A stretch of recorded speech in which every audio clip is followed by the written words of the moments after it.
안녕하세요. 김태현 목사입니다. 뚜벅뚜벅 메시지. 오늘은 시편 묵상 이제 26번째입니다. 신앙생활을 잘한다는 것은 시편 26편 1절에서 12절 말씀 가지고 함께 뚜벅뚜벅 걸어가겠습니다. 어떤 사람이 신앙생활을 잘하는 사람일까요? 신앙생활을 잘한다고 하는 것은 그가 어떤 직분을 가지고 교회 일을 하느냐 하는 것으로 결정지어지는 것이 아닙니다. 얼마나 모임을 잘 참석하느냐 하는 것으로 신앙생활의 여부를 결정짓는 것도 아닙니다. 하나님과의 얼마나 관계를 잘 맺고 살고 있느냐, 그게 바로 중요하다는 것입니다. 결국은 신앙생활을 잘한다는 것은 하나님과의 관계입니다. 우리 인간은 다른 사람과 관계 맺기에 앞서 하나님과 먼저 관계를 맺는 존재였습니다. 사람이 지으심을 받을 때 우리를 지으신 하나님과의 관계를 맺음으로써 시작되었기 때문이지. 하나님께서 우리와 관계를 맺으심으로써 우리는 창조될 수 있었습니다. 그래서 성경은 모든 관계의 기초가 바로 하나님과의 관계이고, 가장 중요한 관계 역시 하나님의 관계라고 가르쳐 줍니다. 우리는 그것을 오늘 본문을 통해서 알 수 있습니다. 자, 1절에 다윗은 이렇게 고백합니다. 내가 나의 완전함에 행하여 싸우며 흔들리지 아니하고 여호와를 의지하여 싸우니 여호와여 나를 판단하소서.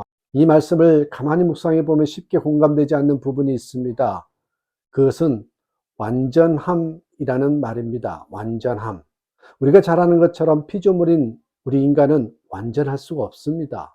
아무리 갈고 닦아도 우리 인간은 하나님 앞에 완전한 존재로 설 수 없습니다. 로마서 3장에서 말씀하신 것처럼 의인은 없나니 하나도 없습니다. 그렇습니다. 우리 인간은 의로울 수 없습니다. 정확하게 말한다면 스스로 의로워질 수 없습니다. 스스로 완전해질 수가 없습니다. 그런데 오늘 본문에서 다윗은 자신이 완전함에 행하였다고 고백합니다. 어떻게 보면 다윗이 굉장히 교만한 마음으로 고백한 것처럼 보일 수 있습니다. 사람이 어떻게 완전할 수 있느냐라는 말입니다. 그런데 여기서 말하는 완전함이라는 것은 어떤 행위나 삶에서의 완전함이 아니라 하나님과의 언약적 관계에서의 완전함을 의미합니다. 아무런 흠이나 허물이 없는 그 행위의 완전함이 아니라 하나님께서 온전하다고 인정해 주신다는 관점에서의 완전함입니다. 창세기 17장에 보면 하나님께서 아브라함에게 할례 의식을 통해서 언약을 맺으시면서 이렇게 말씀하시지요. 창세기 17장 1절에 너는 내 앞에서 행하여 완전하라. 이 말씀은 아브라함에게 흠도 없고 허물도 없는 완벽한 삶을 살라는 뜻이 아닙니다. 하나님과 언약을 맺는 자처럼 언약 백성으로 살아달라, 그 요청인 것이죠. 하나님의 언약을 기억하며 그 언약을 맺는 대로 살라는 것입니다. 왜 하나님께서는 그렇게 우리와 언약을 맺으시는 것입니까? 왜 반복적으로 언약을 맺으시는 것일까요? 이유는 하나입니다. 언약을 맺고 언약을 갱신하면서 우리와 관계를 재정립하기를 원하시기 때문에 그렇습니다. 관계 때문이지요. 우리가 더 깊은 관계, 더 아름다운 관계를 맺기를 원하시기 때문에 그렇습니다. 하나님과 우리의 관계는 아주 단순합니다. 하나님은 우리의 하나님이 되시고 우리는 하나님의 백성이 되는 것입니다. 하나님은 우리의 주인이 되시고 우리는 하나님의 백성이 되어서 하나님의 다스림을 받는 것입니다. 그런데 우리 인간은 끊임없이 그 관계를 거부합니다. 자꾸만 우리가 하나님의 자리에 오르려고 하고 때로는 하나님 아닌 것들을 하나님으로 섬기려고 합니다. 그렇게 관계가 깨어지고 흐트러질 때 하나님과 우리 사이는 멀어지고 점점 죄에 빠지게 되는 것이죠. 그런 우리 인간이 완전한 삶을 사는 방법은 단순합니다. 하나님과 언약 백성임을 기억하고 내 삶에서 하나님을 주인으로 모시고 하나님을 하나님으로 인정하는 삶을 사는 것입니다. 그것이 성경에서 말하는 완전한 삶입니다. 성경에서 말하는 완전한 삶은 바로 그런 것이에요. 오늘 본문에 나오는 다윗이라고 하는 사람, 여러분 실수한 것이 없겠습니까? 다윗이라고 왜 허물이 없겠습니까? 그도 큰 죄를 지었던 사람입니다. 우리아의 아내와 범죄하였고 그 범죄를 감추기 위해서 우리아를 전쟁터에서 죽게 만들었습니다. 모든 것을 완벽하게 감추었다고 생각했지요. 그런데 그때 하나님께서 선지자 나단을 보내서 다윗의 범죄를 들춰내어 다윗을 꾸짖습니다. 다윗은 그 꾸짖음으로 바로 듣고 회개하는 모습, 그것이 바로 다윗에게는 완전함이었습니다. 오늘 본문에서는 그런 자신의 모습과 다른 삶을 살고 있는 사람들이 있음을 알았습니다. 4절과 5절에서 말씀하고 있는 하나님과 관계를 버린 사람들입니다. 그들은 하나님을 잊어버리고 자기들 헛된 야망에 끌려 사는 허망한 자들입니다. 은밀하게 거짓된 일을 꾸미는 간사한 자들입니다. 죄를 범해도 부끄러운 줄 모르는 행악자들입니다. 그들의 특징은 하나님께서 자신들이 지은 죄를 심판하지 않으신다 생각하는 것입니다. 아니, 하나님이 없다고 생각하면서 사는 것이겠죠. 그래서 계속해서 악을 행하고 누군가에게 사기를 쳐서 다른 사람을 공경에 처하게 만듭니다.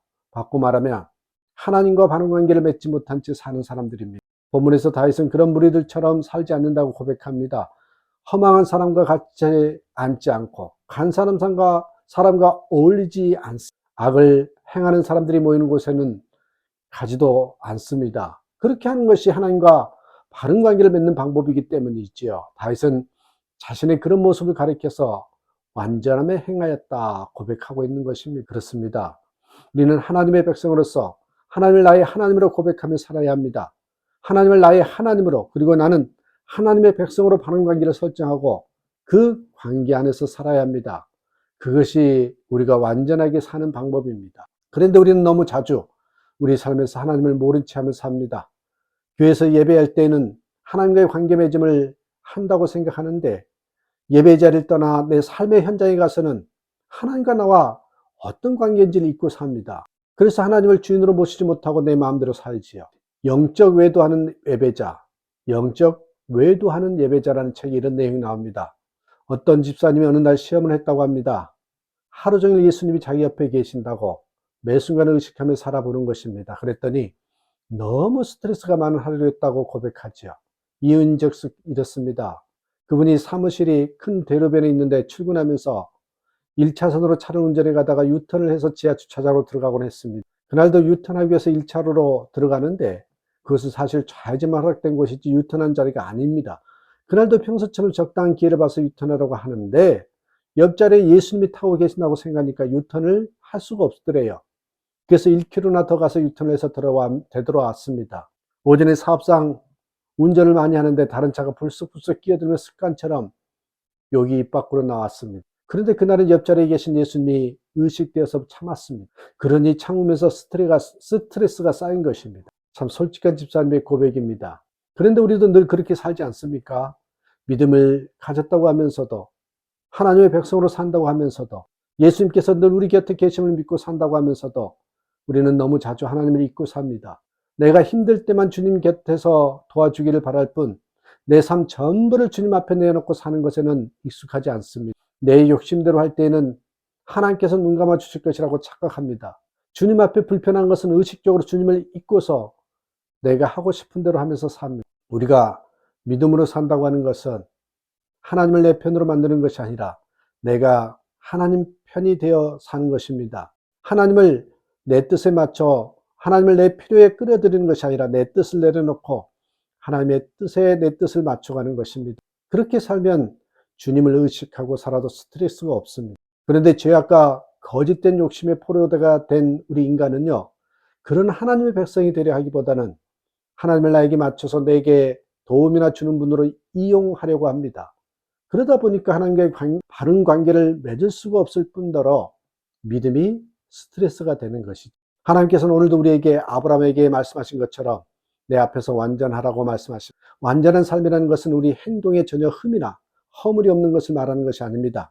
우리가 하나님의 손을 놓지 않고 하나님께서 이끄시는 대로 사는 것이지요. 아무리 세상은 죄악으로 가득 차 있어도 내 주변이 온통 자기 욕심에 끌려 사는 사람들로 득실거려도 우리는 내 자아를 십자가에 못 박고 하나님의 뜻에 나를 복종시키면서 살아야 합니다. 하나님께서 나의 선한 목자가 되심을 믿고 하나님께서 이끄신 대로 살아야 합니다. 그렇게 하나님의 손을 꼭 붙잡고 하나님께서 이끄신 대로 사는 사람이 온전한 사람입니다. 그렇게 사는 것이 완전함에 행하는 믿음이라는 거예요. 하나님께서 우리에게 가장 원하시는 것은 우리가 뭔가 큰 일을 행하는 것이 아닙니다. 잠잠히 하나님의 손을 붙잡고 하나님과 영적 교제를 나누는 믿음으로 살기를 원하십니다. 그것이 우리의 온전함이고 그렇게 살 때 우리는 믿음의 승리자가 되는 것입니다. 그게 바로 신앙생활을 잘하고 있다는 증거예요. 신앙생활을 잘하는 저와 여러분 되시기를 주님의 이름으로 축복합니다.